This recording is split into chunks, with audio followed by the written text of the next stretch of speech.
السلام عليكم واهلا بيكم في حلقة جديدة من حلقات سيطر على حياتك.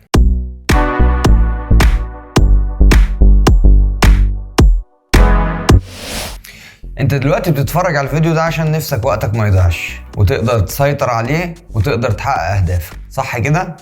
في البداية لازم تكون عارف ان موضوع الوقت ده كتلة بحثا. انت عارف المشكلة فين؟ المشكلة ان الناس بتدخل محاضرات التنمية البشرية او بتسمعها زي الحلقة اللي انت بتسمعها دي دلوقتي، في اغلب الاوقات بتطلع منها يعني بطاقة كبيرة وشحنة كبيرة من الطاقة. الكورس او المحاضرة دي بتديك طاقة كبيرة جدا، ولكنها ما بتدكش خطوات انك تمشي عليها عشان تقدر تحقق الموضوع ده. او انت نفسك خلاص مجرد ما الحماس بتاعك قل خلاص الموضوع بالنسبة لك بيكون خلص. فالفكرة ان احنا النهاردة هنتكلم في خطوات فعلية نحطها على الارض، بس لو انت فعلا عندك الرغبة في انك تقدر تغير حياتك، عندك الرغبة في انك على الاقل لو هتغير 1% من حياتك، فانا هكون سعيد بال1% ده. ان شاء الله في الحلقة النهاردة هقولك على 10 خطوات. ال10 خطوات دول زي ما قلت لك لو مش هتبدأ تنفذ فيهم وفر وقتك واقفل الحلقة وكفاية كده. انما لو انت فعلا عندك النية وعندك الحافز وعندك الدافع انك تقدر انك تغير في جزء بسيط في حياتك، فده يسعدني يعني انك تكمل معايا الحلقة. خليك معايا. الوقت هو المستقبل. رقم 1، اعرف وقتك بيضيع في ايه. يبقى اول خطوة انك تعرف المشكلة نفسها، وقتك بيضيع في ايه. هل وقتك بيضيع في حاجة مفيدة؟ طبعا لا، ممكن ممكن لا، ولكن البداية هنا اول خطوة وهي الاساس انك تعرف وقتك بيضيع في ايه. هل وقتك بيضيع في الفيسبوك؟ لازم تحدد كده وتكتب الحاجات اللي بتضيع وقتك. فانت لو ما بتستفدش من الفيسبوك بطريقة او باخرى، سواء بتعمل اعلانات، سواء ليك شغل عليه، سواء بتشوف حاجة تفيدك او بتستفيد منه باي شكل من الاشكال، فعلى ما اعتقد انك استفادتك منه كاد تكون صفر. الكلام هنا مش على الفيسبوك بس. يبقى اول خطوة لازم تعرف وقتك بيضيع في ايه. ولو انت فعلا عندك استعداد انك تغير حياتك، يبقى لازم دلوقتي حالا تحدد ايه الحاجات اللي بتضيع وقتك وتوقفها حالا. لكن بقى لو انت من النوع اللي بيدي نفسه اعذار، فللاسف يعني ما تلومش غير نفسك وخليك كده اي حاجة تافهة ملهاش قيمة تسيطر عليك وتضيع وقتك. ده طبعا بدافع الحب، لاني مش عايز ان تكون دي حلقة انت بتسمعها لمجرد انك بتضيع وقت برضه. يبقى لازم تحدد وقتك بيضيع في ايه دلوقتي عشان نقدر نكمل باقي الخطوات. لو عرفت وقتك بيضيع في ايه دلوقتي نكمل مع بعض. خليك معايا.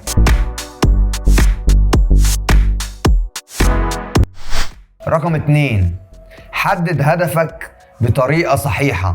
ما هو انت لما جيت دلوقتي حددت الحاجات اللي بتضيع وقتك، لو انت ما حددتهاش وخدت قرار انك تغير الوضع ده، تشوف الحاجات اللي بتضيع وقتك، كنت خليك متسلي بفيسبوك احسن. ولكن انت بتوفر الوقت عشان خاطر تحقق فيه اهدافك، عشان تقدر تعمل حاجة جديدة في حياتك، عشان تقدر توفر وقت كان بيضيع بلا تمن يعني او بدون فائدة، انك تحدد هدف معين تشتغل عليه. فانت لما بتوفر وقتك لازم يكون عندك هدف بتحدده عشان تبتدي تشتغل عليه في الوقت اللي انت وفرته من الوقت الضايع اللي احنا بنتكلم عليه. رقم 3، الليلة السابقة.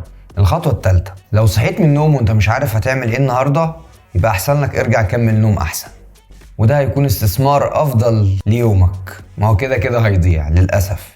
هل عمرك شفت حد بيضرب رصاصة او طلقة وبعد كده يروح يرسم الهدف عليها؟ لا طبعا. انت مجرد ما صحيت من النوم انت كده الطلقة اتضربت. فما ينفعش تكون صاحي من النوم وانت مش عارف اصلا هتعمل ايه النهاردة او يومك هيمشي ازاي.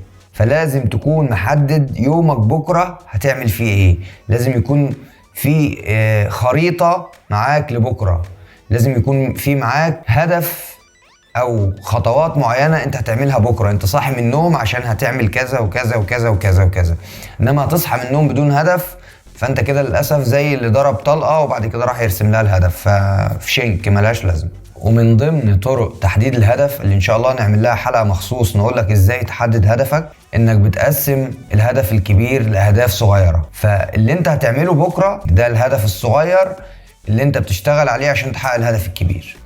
الخطوة الرابعة، عقلية التحدي. طبعا انت اللي حددت هدفك وانت اللي وفرت وقت عشان تقدر تحقق الهدف ده، فلازم يكون عندك عقلية التحدي انك هتقدر تحقق هذا الهدف اللي انت وفرت له هذا الوقت. انت اللي حددت هدفك وانت اللي قسمته لخطوات صغيرة وانت اللي حددت بكرة هتعمل ايه. باختصار، عيش حياتك كل يوم في تحدي انت والهدف. يبقى عشان ما تتوهش مني، اول خطوة انك هتعرف وقتك بيضيع في ايه. تاني خطوة انك هتتعلم ازاي تحط اهداف لنفسك. تالت خطوة انك هتحدد من بالليل هتعمل ايه بكرة. رابع خطوة انك هيبقى عندك عقلية التحدي وهتقدر بكرة تحقق اللي انت قلت عليه او اللي انت حددت انك هتعمله بكرة. رقم 5، الاولويات، ترتيب الاولويات. طيب كويس، انا صحيت الصبح اهو وعارف انا هعمل ايه النهاردة بالظبط. امشي اليوم ازاي بقى؟ كتير من الكتاب اكدوا ان اكتر وقت تقدر تنجز فيه هو الصبح بدري، ولو انت ما بتصحاش بدري فهو الوقت اللي بعد ما بتصحى تقريبا بساعة. فمخك دلوقتي في افضل حالاته، لازم تستثمره دلوقتي. انما لو مهمتك فيها اكتر من حاجة فابدأ بالحاجة الصعبة، ابدأ بالحاجة الكبيرة. في ناس تانية بتقولك انا بحب ابدأ بالحاجات الصغيرة عشان احس ان انا خلصت وانجزت، وفي الغالب هم نفس الناس اللي بتتشتت اثناء العمل. والحاجة اللي تخلص في نص ساعة عشان يحس ان هو انجز تخلص في ساعة ونص، ده ان خلصت اصلا. وعلى ما يجي يوصل للمهمة الكبيرة يكون اليوم خلص وممكن يأجلها لليوم التاني، وبتكون تقيلة جدا على قلبه لانه ساب المهمة الكبيرة للآخر.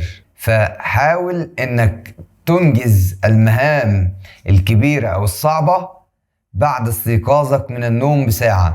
يعني انت بعد ما لو بتصحى بدري يبقى ده افضل، لو انت ما بتصحاش بدري يبقى بعد ما بتستيقظ بساعة تنجز المهام الكبيرة اولا.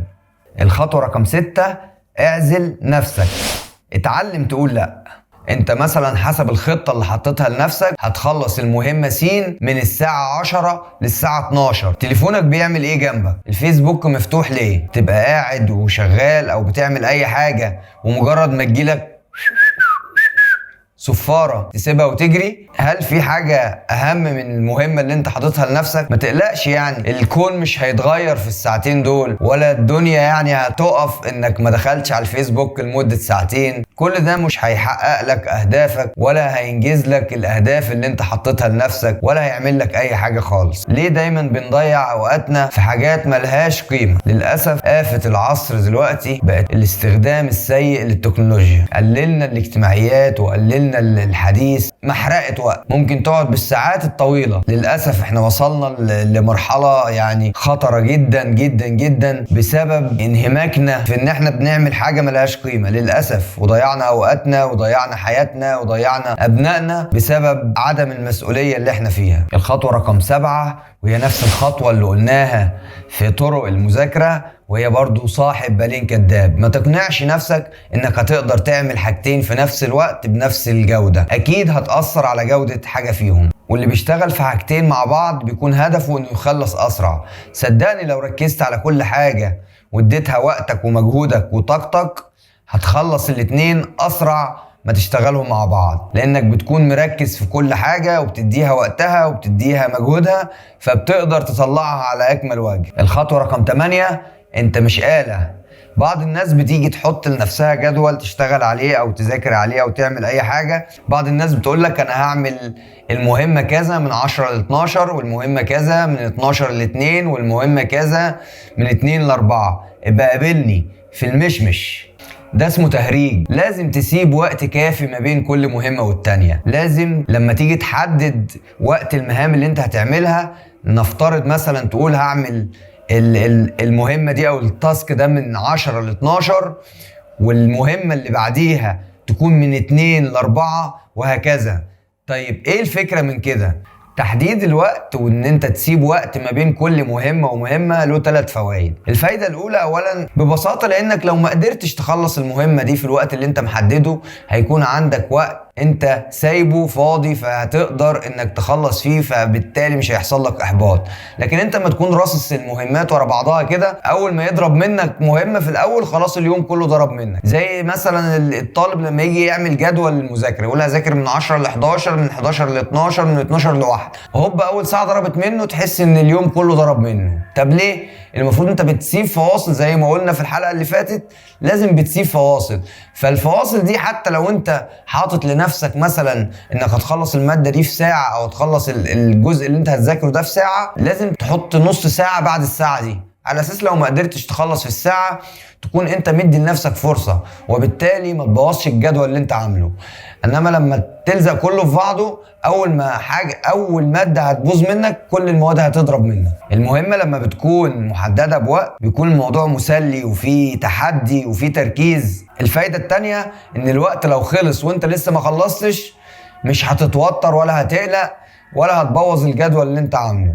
الفايده الثالثه ان الفواصل دي هتقدر تعمل فيها الحاجات اللي ما كنتش قادر تعملها طول اليوم. لو ايدك لسه بتاكلك يعني عشان الفيسبوك، عندك وقت انك تشوف الدنيا حصل فيها ايه في الساعتين اللي انت سبتهم فيها. معاك ساعتين اطمن على الكوكب فيهم. الخطوة التاسعة ودي خطوة مهمة جدا، انك لازم تتعلم تقول لا. تقول لا لأي حد هيشتتك، تقول لا لأي حد هيضيع وقتك، تقول لا لأي حد هيخليك ما تنجزش المهام اللي انت حددت انك هتعملها. طبعا لو في حاجة طارئة او حد بيطلب العون، ده طبعا خارج الموضوع. احنا بنتكلم عن الامور العادية، ان اي حد عايز يخرج او عايز يلعب او عايز يعمل اي حاجة ملهاش قيمة، فلازم تكون قادر انك تقول لا في الوقت المناسب. اي حد مهما كان هيشتتك عن عملك او عن هدفك لازم تقول له لا. اي حد هيأثر على جودة عملك، هيأثر على التاسكات اللي انت حاططها لنفسك، لازم تقول له لا. فهمه انك مشغول وبتعمل حاجة مهمة، وهو لو فعلا بيحبك هيقدر ومش هيزعل منك. انما بقى لو زعل خليه يشرب من البحر. اللي يزعل النهاردة بكرة ممكن يتصالح، انما الوقت اللي بيعدي استحالة يرجع تاني. الخطوة رقم 10، لازم تقرأ. اقرأ لو حتى هتقرأ كلام تافه، بعد كده تتعود وهتقرأ كلام أكتر. القراءة هتوسع مداركك، القراءة هتخليك تتطور بشكل لا إرادي، هيساعدك بطريقة لا إرادية، وجزء من اتساع أفقك هينعكس على طريقة تفكيرك وإدارتك للأمور في كل شيء في حياتك، بما فيهم وقتك اللي بنتكلم عليه النهاردة. طبعا كل الكلام اللي اتقال ده بدافع الإخلاص في النصيحة، وطبعا ما اقصدش اي اهانة لاي حد، ولكن ده بدافع الحب. وبكده تكون انتهت حلقتنا. اشكركم والى اللقاء في حلقات اخرى. ما تنسوش تعملوا اشتراك للقناة وتفعلوا زر الجرس عشان يوصلكم كل حلقاتنا اللي جاية ان شاء الله. اشكركم والى اللقاء، والسلام عليكم ورحمة الله وبركاته.